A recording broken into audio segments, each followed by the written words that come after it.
Olá, eu sou o Macorati e nessa semana nós continuamos com os fundamentos da Link, apresentando os operadores de elemento. Na semana anterior, nós apresentamos os operadores element at order full, o first e o first order full. Vamos continuar apresentando agora o operador last. O operador last ele é usado para retornar o último elemento de uma coleção ou sequência. Esse método apresenta duas sobrecargas. Na primeira, ele vai retornar o último elemento de uma coleção ou sequência e esse método ele lança uma exceção, argumento no exception, se a coleção ou sequência for null. E ele lança uma exceção invalid operation exception se a coleção estiver vazia. A outra sobrecarga vai retornar o último elemento da sequência que satisfaz uma condição definida. E ele vai lançar uma exceção argumento no exception se a coleção for null e uma exceção invalid operation se nenhum elemento atender à condição. Então, como exemplo de utilização do método last, nós temos uma coleção de inteiros e para mim aplicar este método basta eu usar a coleção, aplicar aqui o ponto e acessar o método last. Neste caso, para este exemplo, vai ser retornado o último elemento aqui da coleção, que no caso é 100. Um outro exemplo é eu usar o last e definir uma condição. Para essa mesma coleção de números inteiros, definindo aqui que eu quero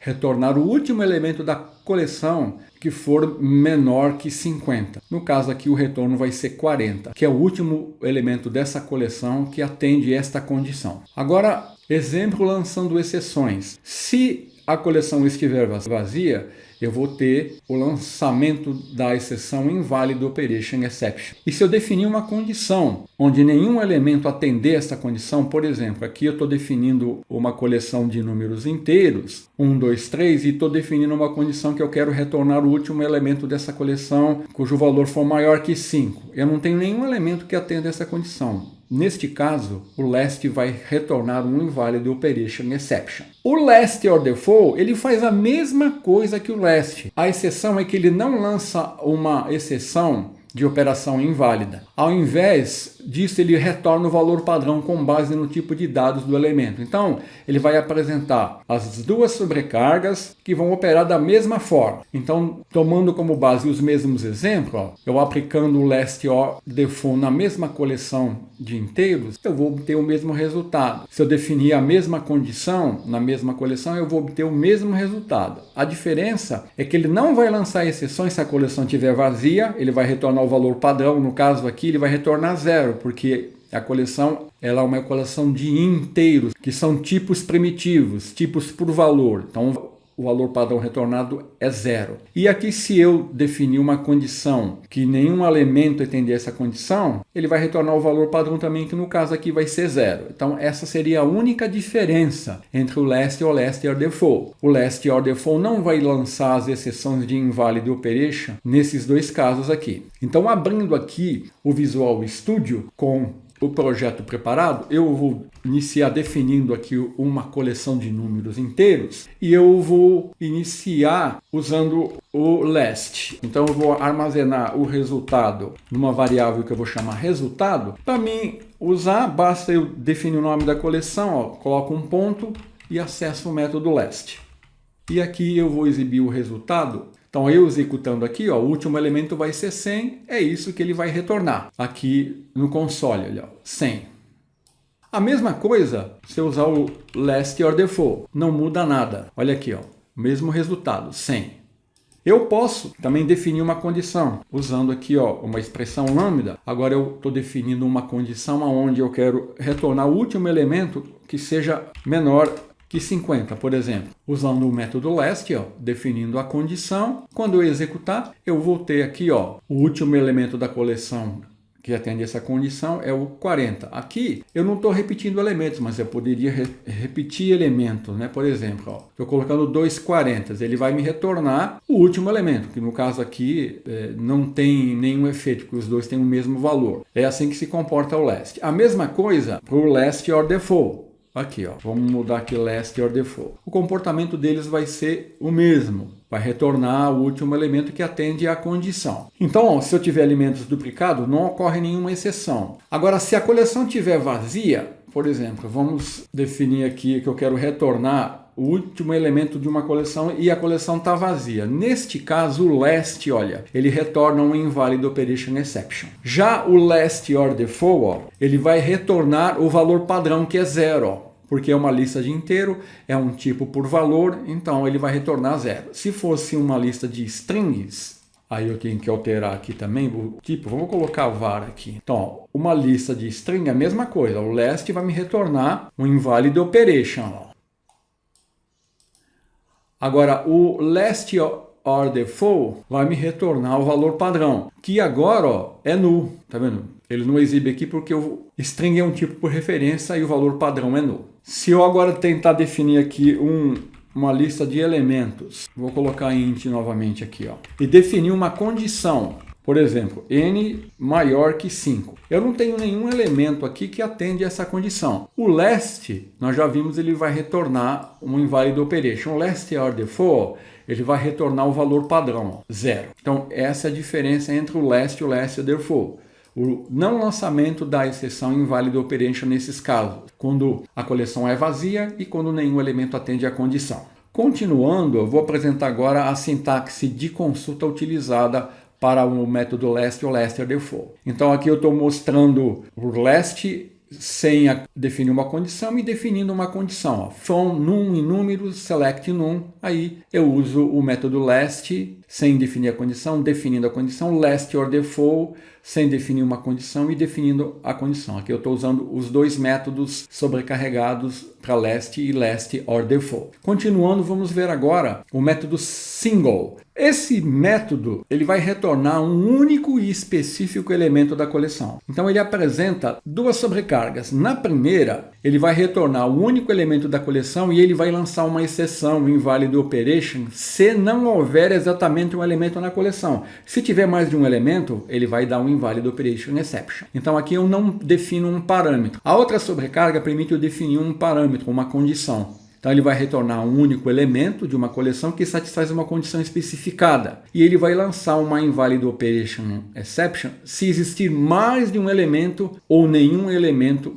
que satisfaz a condição. Nesses dois casos eu vou ter o lançamento da exceção com o método single. Então como exemplo nós temos aqui, ó, um código onde eu estou definindo uma lista de números com um único elemento. Neste caso o método single vai me retornar esse elemento. Se eu tiver mais de um elemento e eu definir uma condição onde eu quero retornar desta coleção de inteiros o inteiro que seja maior que 20, como eu só tenho um valor aqui, ele vai retornar o único valor que atende esta condição. Se eu tivesse mais de um, eu teria uma exceção aqui. Então, aqui eu vou ter o exemplo do lançamento da invalid operation exception. Por quê? Eu estou definindo uma condição, olha, eu quero retornar os números dessa coleção que sejam maior que 10. Eu tenho dois elementos que atendem essa condição. Tem mais de um elemento, então ele vai lançar um invalid operation exception, porque ele é o método single, eu quero retornar apenas um, tem que ter apenas um. Em um outro exemplo onde vai ocorrer um invalid operation exception é se eu aplicar o método single e a coleção estiver vazia. Nesses casos eu vou ter o invalid operation exception. O single order for, ele vai fazer a mesma coisa que o método single, exceto que ele não vai lançar uma exceção quando a coleção estiver vazia ou quando nenhum elemento na coleção satisfizer a condição fornecida. Agora, atente para um detalhe, ele vai continuar lançando uma exceção se a coleção tiver mais de um elemento, ou se mais de um elemento atender à condição. Então, quando eu uso single, eu não posso ter na coleção mais de um elemento ou mais de um elemento que atenda à condição. Isso vale para single ou single order for. Ele vai continuar tendo as duas sobrecargas. Na primeira ele vai retornar um único elemento e se a coleção estiver vazia ele vai retornar o valor padrão sem lançar uma exceção. E na segunda sobrecarga ele vai retornar o primeiro elemento da coleção que satisfaz a condição e se a condição não retornar nenhum elemento ele vai retornar o valor padrão. Aqui ó, eu vou pegar os mesmos exemplos, ó, vai retornar 10 single order for para a coleção com um único elemento, vai retornar o elemento que atende à condição quando eu só tiver um único elemento e se se eu tiver uma coleção, definir uma condição que nenhum elemento atender essa condição, aqui ó, eu tenho uma coleção com 10, 20 e 30 números inteiros. E eu quero retornar os elementos que forem maior que 50. Eu não tenho nenhum elemento que atenda essa condição. Só que o single order for, ele não lança a exceção, ele retorna o valor padrão. E também quando a coleção for vazia, ó, ele vai retornar o valor padrão. No caso aqui, ó, como é um int, ele vai retornar 0. Então, retornando aqui para o nosso Visual Studio, vamos mostrar isso na prática. Então, eu vou definir uma coleção para usar single. Então, por exemplo, se eu tiver uma coleção com um único elemento, ó, single vai me retornar esse elemento. A mesma coisa, ó, single order for. Tem o mesmo comportamento, ó. Se eu tiver mais de um elemento, por exemplo, 20, 30, e eu definir uma condição, por exemplo, eu quero retornar os elementos que sejam maior do que 20. Neste caso aqui, ó, eu só tenho um elemento que atende essa condição, então ele vai ser retornado single order for ou single. O comportamento é igual, tá vendo? Ele vai me retornar o elemento que atende a condição, maior que 20. Agora, se a coleção estiver vazia e eu usar single, eu vou ter um invalid operation exception. A sequência não contém elementos. Se eu usar single order for, eu vou ter retornado o valor padrão. Como a coleção é uma coleção de inteiros, o valor padrão é 0. Se eu definir uma condição que nenhum elemento aqui atenda, por exemplo, eu quero retornar todos os elementos que sejam maiores que 50. Não tem nenhum elemento aqui que atenda essa condição. Se eu executar, o single order for retorna o valor padrão, 0. O single vai lançar a exceção, ó, invalid operation exception. A sequência não contém nenhum elemento que satisfaça a condição. Agora, single order for vai continuar lançando uma exceção, por exemplo, se eu tiver dois elementos que atenda a condição, ó, n maior que 10. Tanto o single como o single order for vai lançar aqui uma exceção, né? Porque eu tenho dois elementos na coleção, ó lá, ó, invalid operation e single também, ó. Invalid operation. Então esse é o comportamento de single e single order for. Single order for não vai lançar a exceção quando a coleção estiver vazia ou quando nenhum elemento atender a condição definida. Então, continuando, eu vou apresentar agora a sintaxe de consulta para single e single order for. Aqui eu estou definindo, ó, a sintaxe de consulta from num e número, select num, é igual para todos. Aqui é single sem definir a condição, é a primeira sobrecarga, aqui definindo a condição, a segunda sobrecarga, para single e para single order for. O próximo método que nós vamos ver é o método default if empty. Esse método ele retorna os elementos da coleção ou o valor padrão do parâmetro de tipo em uma coleção de singletons, se a coleção estiver vazia. Então, se a fonte de dados na qual este método for chamado não estiver vazia, o que ele vai fazer? Ele vai retornar os valores originais da fonte de dados. Se a fonte de dados estiver vazia, ele vai retornar uma sequência com valores padrão com base no tipo de dados da coleção. Então, este método ele atua substituindo uma coleção vazia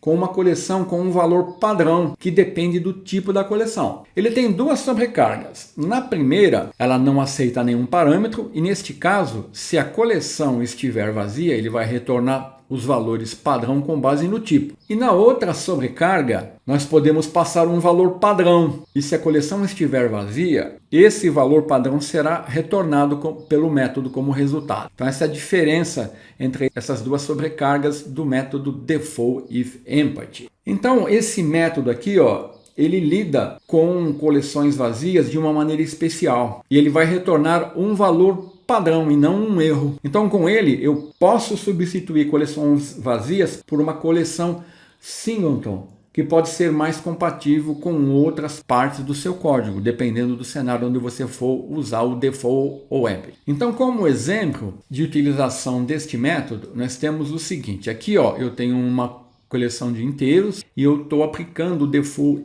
if empty nessa coleção. Aqui, qual que vai ser o comportamento? Como a coleção não é vazia, vai retornar os elementos da coleção. Vai retornar 10, 20 e 30.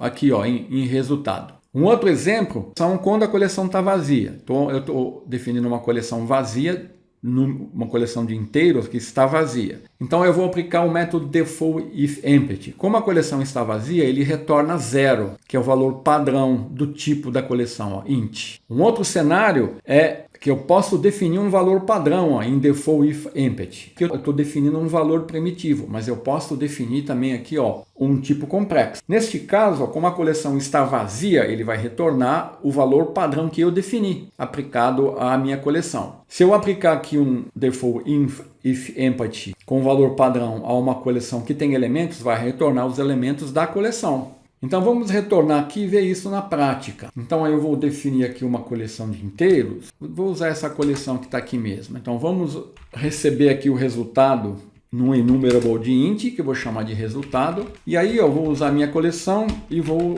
usar default if empty, ó, que é este método. Então neste caso, ó, eu estou aplicando esse método à coleção. Qual que vai ser o resultado? Eu vou iterar sobre essa coleção para obter o resultado, né?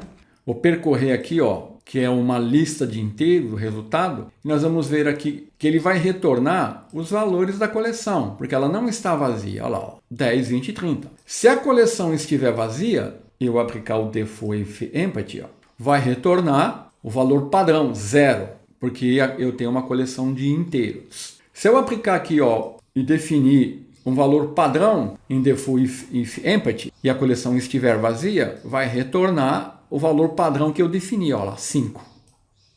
Se ela tiver elementos, vai retornar os elementos, mesmo eu definindo o valor padrão, ó lá, ó, 10 e 20. Então, esse método, a primeira vez que você vê ele, você pode se perguntar, mas para que serve isso? Então eu vou tentar dar um exemplo aqui mais prático. Vamos supor que você queira retornar uma sequência contendo um único item padrão se a sequência for vazia. Então imagine o cenário. Eu tenho uma coleção de filmes. E eu quero percorrer essa coleção e tentar encontrar filmes com avaliação maior que 9. Se nenhum filme for encontrado com essa avaliação, eu quero retornar um valor padrão, que vai ser o meu filme preferido. Então vamos colocar isso no código. Então eu vou definir primeiro uma coleção de filmes aqui. Eu tenho já aqui ó, uma classe filme, onde eu tenho aqui o título, a avaliação e eu tenho um construtor. Eu vou usar essa classe aqui, esse construtor, para criar alguns dados para este exemplo, tá? Então aqui eu vou definir o seguinte código.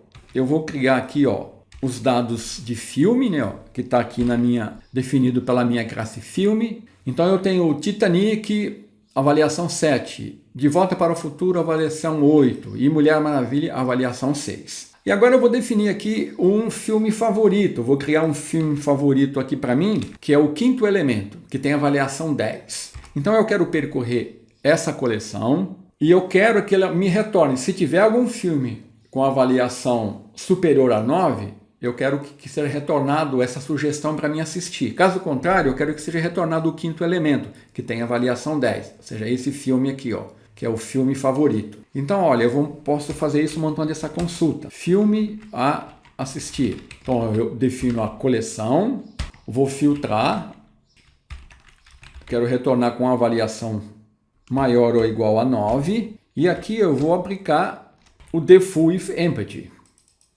Então eu estou aplicando o default if empty na minha coleção se ela retornar algum filme com avaliação maior que 9. Se não existir, vai retornar vazio. Nesse caso, eu quero que ele retorne o filme favorito.